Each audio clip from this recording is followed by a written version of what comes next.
So in my own perspective, microdosing psychedelics can be used in various ways depending on the outcome that you would like to get. So you can always use microdosing to get acquainted with the magical realm of psychedelics, because for someone that is a bit apprehensive into diving right away into a macro dose, psychedelics can give you a taste of what that can be like. Or it can be used as a way to integrate all the insights that you had during a bigger psychedelic journey. But today, I think the two things I want to focus on when talking about microdosing is two of the functions that it can serve when the goal is to create a life that we love. So these two functions can be self-discovery and self-motivation. So when I'm talking about self-discovery, I'm talking about learning how to be still, how to introspect, how to regroup, and how to get back into the wonder and curiosity about life itself. And when I'm talking about the self-motivation part, is using microdosing as a fuel that can energize you to get on with your day and be really excited about what's happening or what's about to happen. So you've probably heard a lot of people saying that microdosing psychedelics bring up a lot of emotions, and that is because it's revealing of what is unaddressed. So that's where the self-discovery part comes in handy. Or it makes them, not feel as depressed as they used to be, and makes them more excited about life. And that's where the self-motivation function kind of takes over. So in my coaching practice with my clients, we often focus on both of these functions at the same time because they really complement each other. The more you learn about yourself and your potential and what holds you back, the more you are excited to take action and bring your gifts into the world. Okay, so I think with the next slide, I will just show you what the presentation outline would look like. So we're going to focus on the microdosing essentials, the self-discovery part, and then we'll talk a bit about the modern living and self-actualization and how that all plays into this presentation. If you have any questions, let me know, but you can also write them down and we'll talk about that at the end. Okay, so a bit about microdosing. What is microdosing?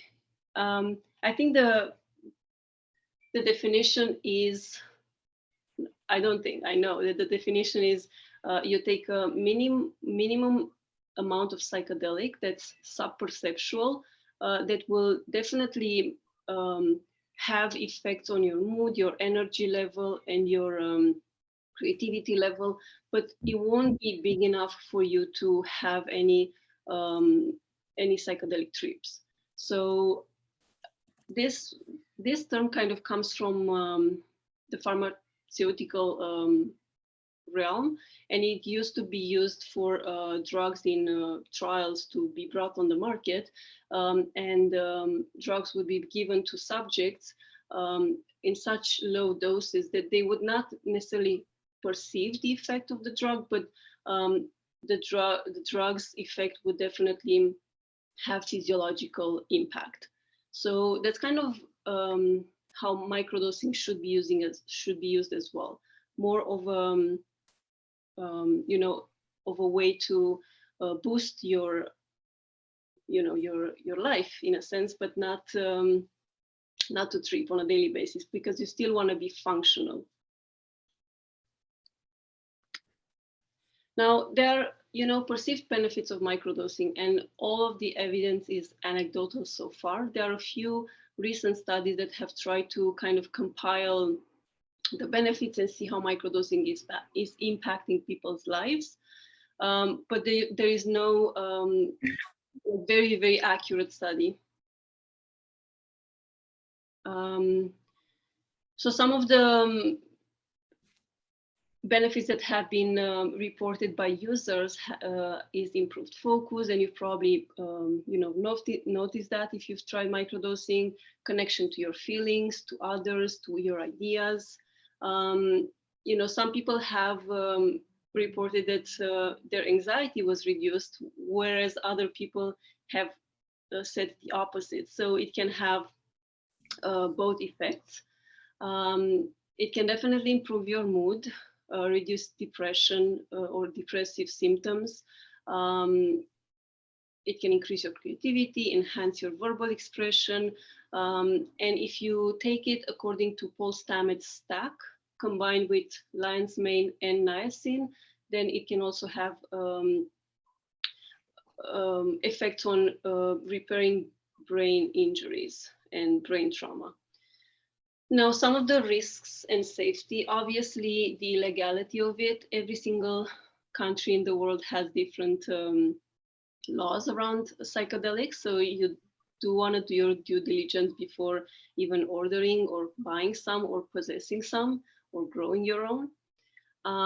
There is a history of mental illness. So if there in the family you have members that have had schizophrenia or bipolar disorders, it's recommended that you don't use psychedelics because it can definitely unleash a psychotic episode. Regarding pregnancy, I think that during pregnancies, there are quite strong restrictions around unknown substances that you don't know their effects on your body. So I think it's advised for people to not take psychedelics while they're pregnant or they're, breastfeeding. And then, as I mentioned, there is the possible anxiety that can come when taking psychedelics. And that's normally due to all the things that are underneath and are not fully processed.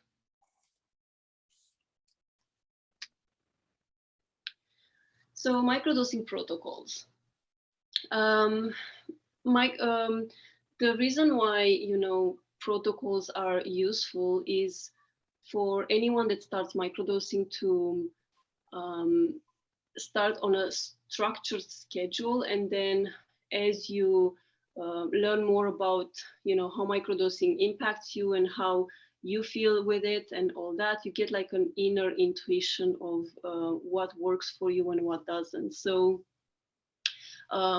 with that being said, there are a few protocols that are quite known out there.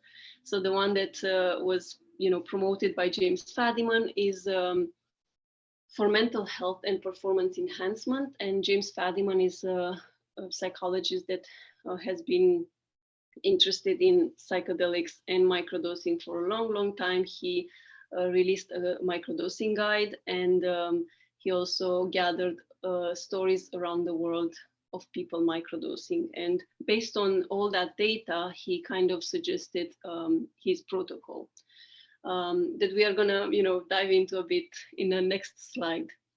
Paul Stamets, on the other hand, he's a mycologist that has been, interested in functional mushrooms and psychedelic mushrooms for a long time. And he has suggested another protocol that goes along with his stack that contains lion's mane and niacin. I think someone's microphone is on. If you can mute yourself. So the reason why he suggests, to take lion's mane and niacin together is because lion's mane has also really good properties onto brain functioning, and niacin expands the capillaries and allows a lot more blood flow to go through it. So all the active ingredients from psilocybin and lion's mane would be pushed into all the corners of your body and brain. Some other protocols there that are, it's the one on the bottom. So the Fadiman protocol, it looks like this. You have a day on, a day off, and then another day on. And then you repeat that for as long as you want. Stamets protocol, initially his protocol said that you should take psilocybin mushrooms for 5 days in a row and then take 2 days break. And then he kind of revised this. I think that in my experience, when I tried Stamets protocol, I felt quite tired by taking psilocybin mushrooms 4 days or 5 days in a row. So yeah, he just revised his protocol, and now you should take it for 4 days on and then 3 days off. And obviously there are other protocols out there that you can find on Reddit, or among people that have tried. And this is actually my favorite one, and this is the one I started with when I started my microdosing journey. And it's a day on, a day off, day on, day off, and so on and so forth. The reason why you have the breaks in between taking microdoses is because psychedelics do build a tolerance that builds up very fast, but also goes away very fast. So 1 or 2 days in between doses, it's enough to get back to the baseline. Now, I like to, when starting microdosing, it's always hard to know how much to take. And the suggested protocol for starting is with using 1/10 of a gram. So that means is 100 milligrams of psilocybin mushrooms. Now, the thing is that 100 milligrams of psilocybin mushrooms is often too much for people, especially if you're not on SSRI, if you have a low tolerance.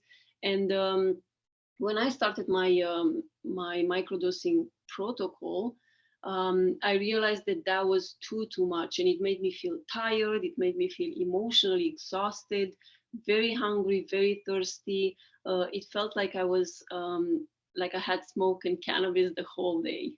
So that was not good. My eyes were red, were tiny, and I couldn't quite focus. So again, when you want to start your microdosing protocol, you have to remember that it's subperceptual. So that definitely you shouldn't feel anything. So I have here kind of the rule on how to start. And, the golden rule that was taken from the cannabis industry is that you have to start low and go slow. And so my recommendation for starting, if you have never tried psychedelics or microdosing, you should start at 25 milligrams of psilocybin mushrooms or 5 micrograms of LSD. So that's the first day. You take 2 days off break, and then you increase your dose to 50 milligrams of psilocybin mushrooms or 10 micrograms of LSD. You take another 2 days break, and then you increase it again. And then every single day you observe and adjust. And in the journal I created this type of sheet where I really looked at how each dose impacts myself. And I paid attention to these signs because, as I said, the first microdose was too high and it gave me all these symptoms. So I readjusted, starting low, and then I started paying attention to all this. So this is this is kind of the section of finding your threshold in the microdosing journal that will help you find that sweet spot that you're looking for. And like I'm always asked, how do I know if my microdose is subperceptual and I'm not slightly tripping? And I like to look at microdosing as it feels like an extra cup of coffee, but without the jitters. So that means that when you are microdosing, you're not feeling any of those things that are listed here.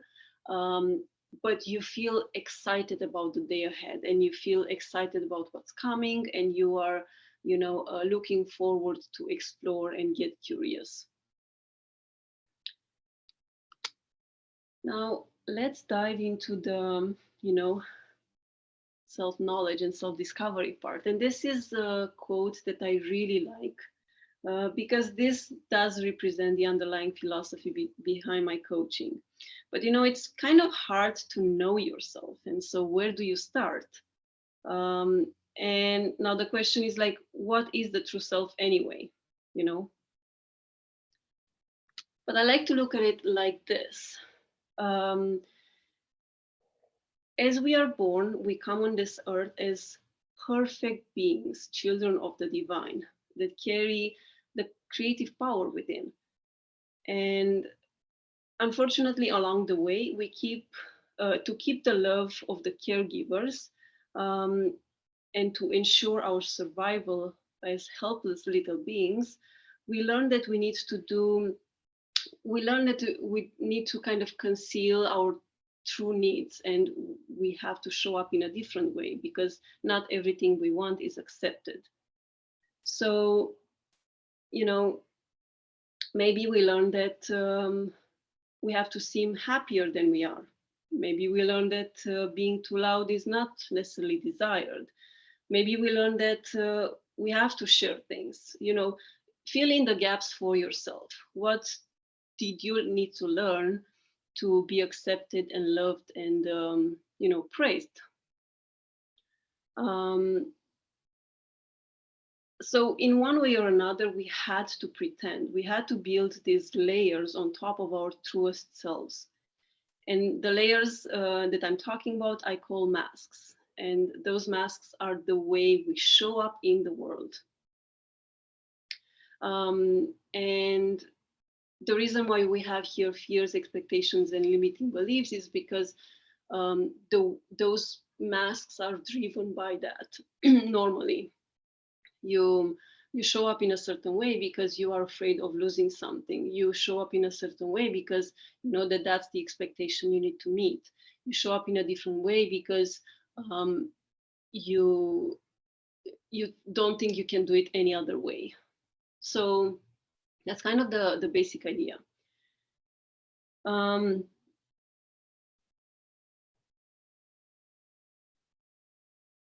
now, on top of everything that I've talked about, we also grew up shaped by the environment and the inputs we saw, we heard, and we engaged with. Really solidated the belief systems that we created as small children, and reinforced our fears and solidified who we are today. So this makes the task of knowing yourself quite hard, because for years your brain has been firing in the same way. It's kind of ingrained in our neurobiology how we are. Every single thought, every single behavior, every single emotion is linked to neural connections in your brain and how your brain fires. Now, even though it's not easy to get to the bottom of this and have like a definitive answer, there are a few things that we can pay attention in order to find out more about the true self. So some of the useful tools here I like to use are this. I think that the answer of who we truly are only lies within ourselves. You can never find it outside. So for that, we have to stay still. We have to cultivate that. And whether it's, being in nature, doing meditation or sound bath or whatever it is that quiets our minds and allows us to drop into our bodies and see how emotions feel and where do they feel. Now, stillness is tricky because I, as a workaholic, have such a hard time being still. And even when I, go out for a walk in nature, I always find things to distract myself. Like I look at how the grass grows, or how fascinating the sun looks between branches and between leaves. And so that's not being still. Still means focusing all the attention inwards. Another way of finding more about yourself is through journaling, and you can use different methods for journaling. You have self-reflective journaling, you have tracking sheets, the ones that I like quite a bit, and you have some other methods. And the reason why you want to use a combination of systematic or systematic journaling and also free flow journaling is because in the free flow one, you get to see the words you use to describe your reality. And I think that, a lot of the ways we perceive everything is through how we narrate everything. And so going back and looking at the words, you get to kind of see the limiting beliefs. You get to kind of see the words that might not be as expansive. And it's a really good, insightful tool. Another method is mirroring. So as a coach, I often mirror back at my clients the emotions and the situations. And sometimes when you talk about everything that's happening within, you don't quite fully get a sense of how it lands in the reality around you. And when that's mirrored back at you, you get to see it from a different perspective. And mirroring can be harming or not if it's not done in a proper way. So say for example you have we are all mirrored in our daily lives, right? And it's by our friends, by our environment, and we get feedback of how things land. And we often find ourselves in the same situations or meeting the same people or engaging in the same type of relationships, and we don't know why. And we tend to blame it on the outside, but I think that there is a way of how we resonate that attracts all that. So when things are mirrored back at us, we tend to be defensive. But in a coaching setting, sometimes you are more open because you're there for the work, and there is something in the blind spot that you're not fully seeing. So that's why I'm saying that mirroring, it's tricky. Another thing I like to do with my clients is reframing. So really asking self-reflective questions that get clients to think from a different perspective. As I mentioned, embodiment practices can be very useful. So ecstatic dancing, breath work, sound baths, anything that again drops you into your body and allows you to feel where emotions are stored in our bodies, because our bodies do keep the score, do take on and keep all the emotions in there, and it can be reflected in muscle spasms or muscle tensions or pain or all sorts of things. And so it's good to again go back to that and see how it feels. Fear often tends to be on the shoulders area and under the rib cage where the diaphragm is. So that's why breathing, doing breath work that engages your diaphragm and expands your belly often releases a lot of fear that you are holding on to. Obviously, physical activity, it's good to be active, and we were not meant to stay inside all day. Having a supportive network with people that are on the same healing path and they fully resonate with what you're going through is very, very healing. I suggest hydration. I often find that during microdosing, I drink a lot more water, and it helps me stay more, I guess, vital. That's the only word that comes through. And obviously nourishing foods. Those are very, very useful.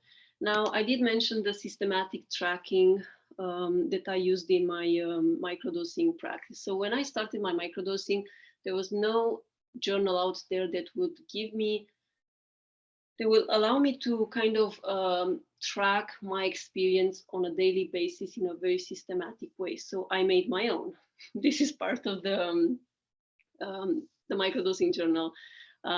So I suggest for anyone that wants to start microdosing for the first 30 days to track all these dimensions, how your mood is, your energy, your creativity, your body sensations, and all those things, and track them whether it's a day on or off. And then after 30 days, you'll collect enough personal data that will allow you to look at patterns. And you'll see patterns in your emotions, in your behaviors, in your thoughts. And it would be really nice to use that data to kind of set new things that you want to get through. You know, there are a lot of things that are in our blind spots that we are not aware of. And those things are often unconscious and hold us back. And even though we say, oh, I want to do this or I want to do that, for some reason those things never happen and we wonder why. So it's always the unconscious that's kind of driving us. All right. So for self-discovery, I like to use a combination of tools. As I mentioned, the tools that, pay attention to your thoughts, your actions, and your words. Now, even if you're doing all these things, how do you know you found your true self?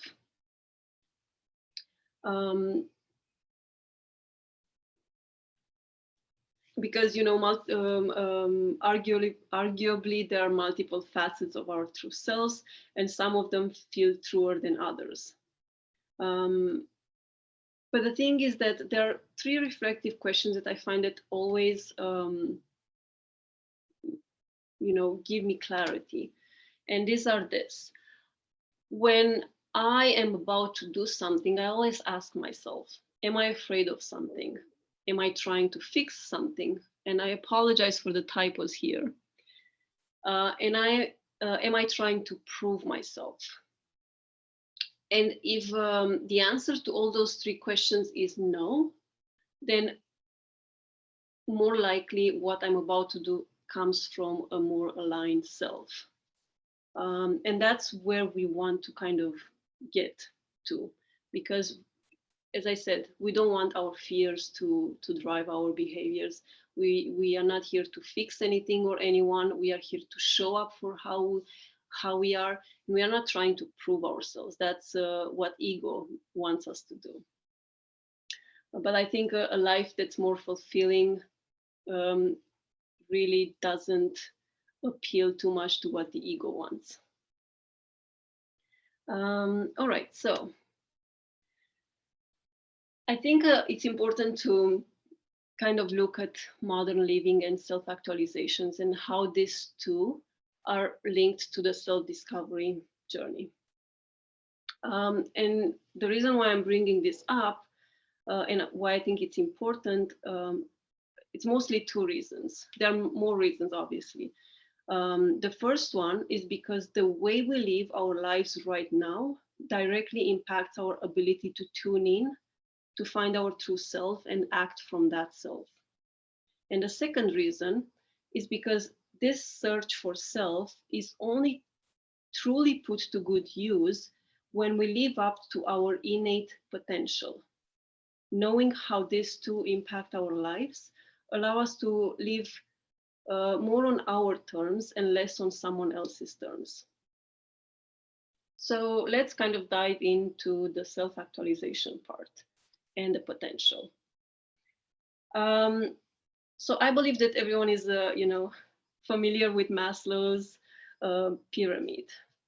And he says that after fulfilling the needs below, the need of the self-actualization that is at the top is the most important. But I think that the guy that really explains well what self-actualization is Kurt Goldstein, and he was actually a neurobiologist and no, a physicist. I'm sorry, and he looked at livings, like sentient beings, and how they kind of live their lives. And he defined self-actualization as the ultimate goal of every living organism. So he argues that every sentient being's ultimate goal is to become actualized in their potential.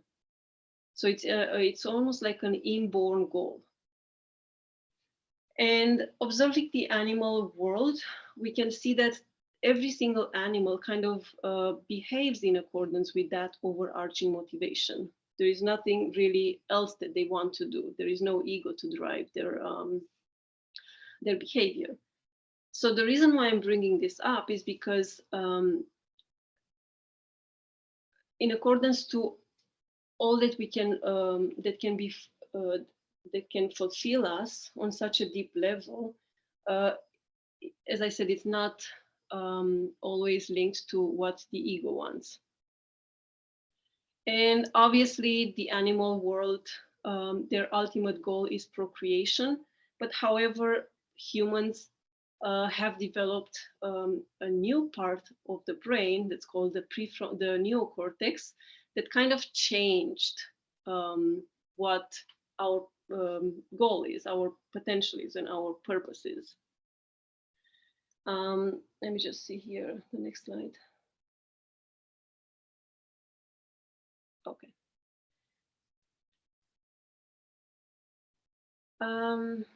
So this neocortex that I'm talking about, it's the newest part of our brains that made us who we are as humans, and allowed for metacognitive functions to emerge, gave us the opportunity to ponder upon the meaning of life and why we are here, gave us a lot more freedom to dive into our emotions and envision and imagine the future, and also plan and create a world that we love.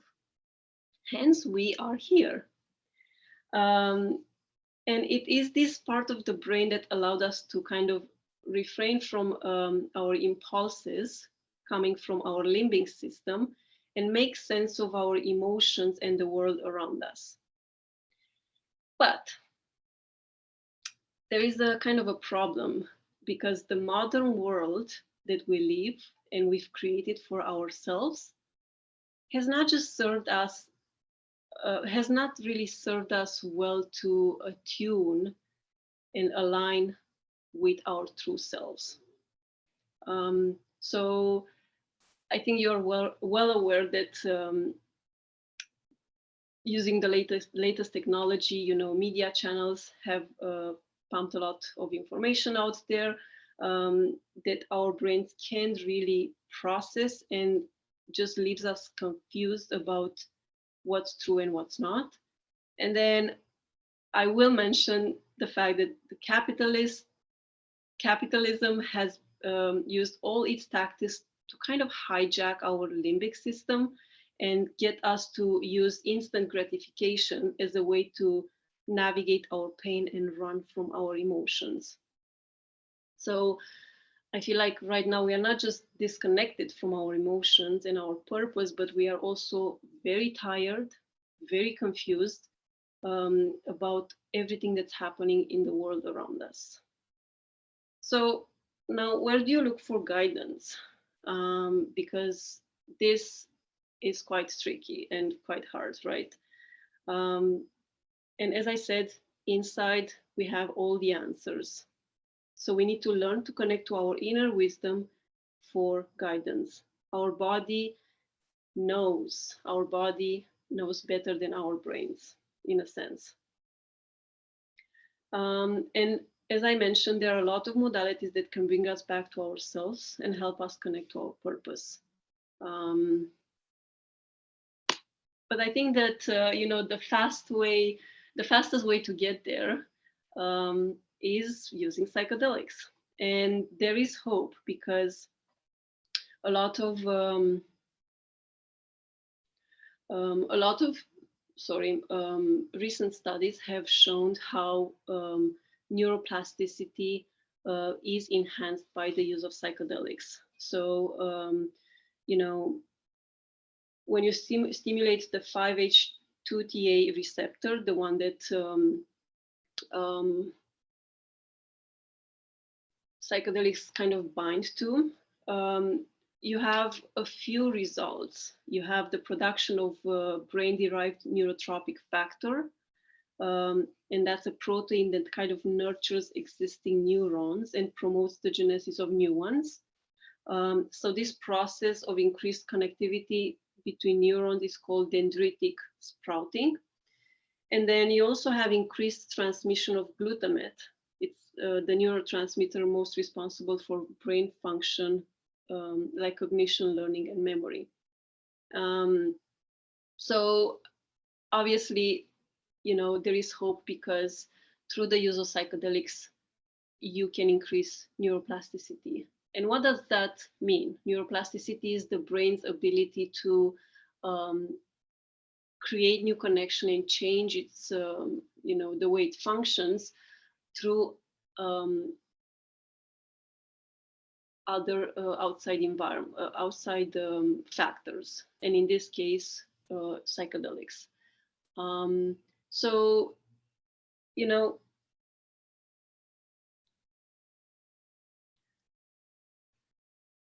whew, so neuroplasticity,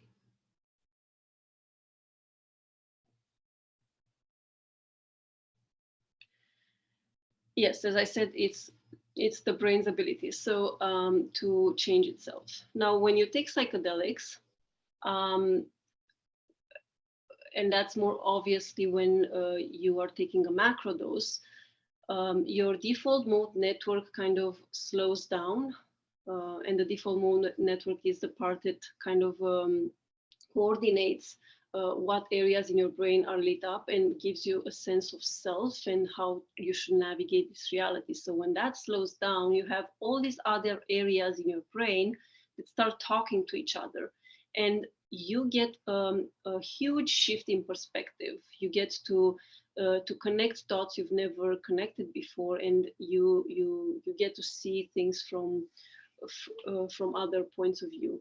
And so when that happens, it means that your brain has, kind of refired in different ways. And in order to keep that, and that happens when you also microdose.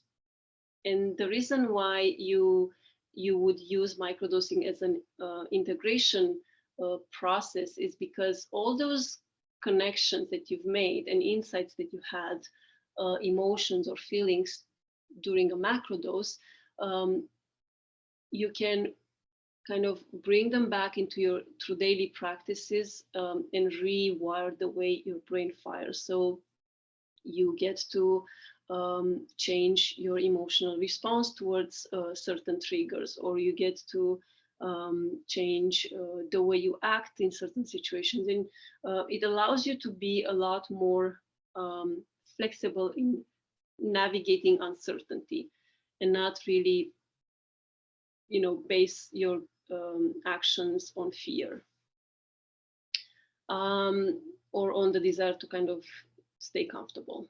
So in that sense, psychedelics do have the potential of rewiring your brain. But the thing is that that has to be done with daily consistent practices. And that's why microdosing and other daily practices are, important in this process of reconnecting your brain and rewiring the way you, you know, wire yourself for years, like lots of years before. Okay, so one of the things that Andrew Huberman is talking about, and he's my favorite neuropsychologist at Stanford, he says that there is no reason to increase your neuroplasticity if there is if you don't want to achieve a certain goal. So that's where the intention comes in very handy, because you are directing all this opening that you are creating for your brain to a certain outcome, to a certain goal. And so I often like to think to set an intention before microdosing or before macrodosing, and that's a practice that's been used in the psychedelic community for years now, for thousands of years. And I like to use the set and setting preparation to kind of conduct that intention to happen. So say, for example, I'm having the intention to be more open to whatever comes to me today. I know I'm a very rigid person. I like to control things. And when things don't go my way, I am not very happy. So when I started microdosing, I wanted to really expand my, the way I reacted to novelty. So that was my intention, to just be a bit more open to everything and get curious.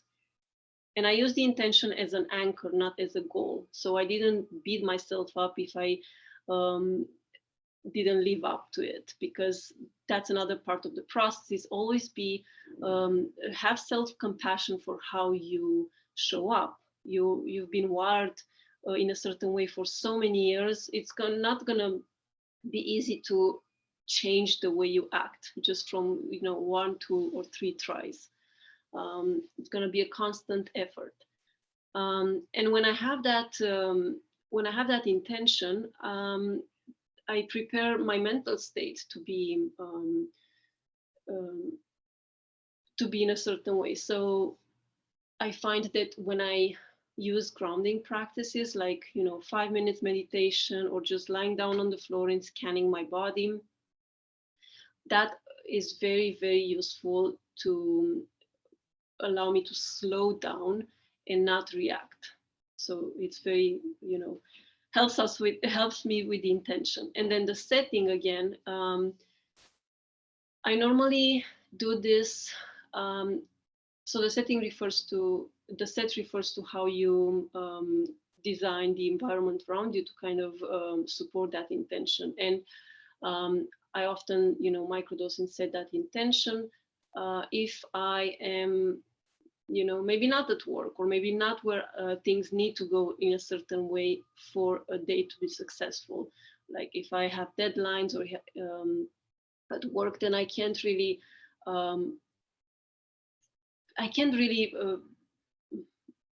have that intention, in a sense, right?